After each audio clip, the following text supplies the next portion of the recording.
وَلَقَدْ آتَيْنَا لُقْمَانَ الْحِكْمَةَ أَنِ اشْكُرْ لِلَّهِ وَمَنْ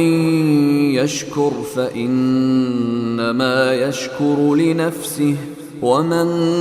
كَفَرَ فَإِنَّ اللَّهَ غَنِيٌّ حَمِيدٌ۔ اور ہم نے لقمان کو دانائی عطا کی تھی اور ان سے کہا تھا کہ اللہ کا شکر کرتے رہو، اور جو کوئی اللہ کا شکر ادا کرتا ہے وہ خود اپنے فائدے کے لیے شکر کرتا ہے، اور اگر کوئی ناشکری کرے تو اللہ بڑا بے نیاز ہے، بذات خود قابل تعریف۔ وَإِذْ قَالَ لُقْمَانُ لِابْنِهِ وَهُوَ يَعِظُهُ يَا بُنَيَّ لَا تُشْرِكْ بِاللَّهِ إِنَّ الشِّرْكَ لَظُلْمٌ عَظِيمٌ۔ اور وہ وقت یاد کرو جب لقمان نے اپنے بیٹے کو نصیحت کرتے ہوئے کہا تھا کہ میرے بیٹے، اللہ کے ساتھ شرک نہ کرنا، یقین جانو شرک بڑا بھاری ظلم ہے۔ وَوَصَّيْنَا الْإِنسَانَ بِوَالِدَيْهِ حَمَلَتْهُ أُمُّهُ وَهْنًا عَلَى وَهْنٍ وَفِصَالُهُ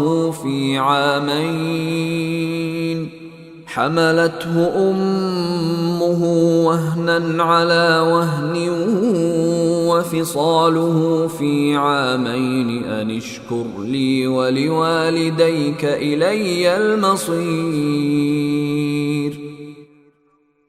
اور ہم نے انسان کو اپنے والدین کے بارے میں یہ تاکید کی ہے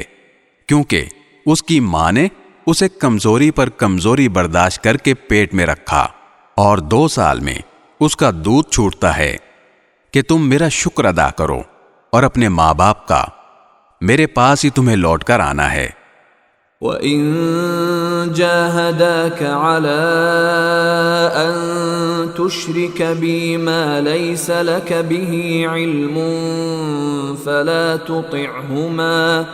فَلَا تُطِعْهُمَا وَصَاحِبْهُمَا فِي الدُّنْيَا مَعْرُوفًا وَاتَّبِعْ سَبِيلَ مَنْ أَنَابَ إِلَيَّ ثُمَّ إِلَيَّ مَرْجِعُكُمْ فَأُنَبِّئُكُمْ بِمَا كُنْتُمْ تَعْمَلُونَ۔ اور اگر وہ تم پر یہ زور ڈالیں کہ تم میرے ساتھ کسی کو خدائی میں شریک قرار دو جس کی تمہارے پاس کوئی دلیل نہیں، تو ان کی بات مت مانو اور دنیا میں ان کے ساتھ بھلائی سے رہو، اور ایسے شخص کا راستہ اپناؤ جس نے مجھ سے لو لگا رکھی ہو، پھر تم سب کو میرے پاس لوٹ کر آنا ہے، اس وقت میں تمہیں بتاؤں گا کہ تم کیا کرتے رہے ہو۔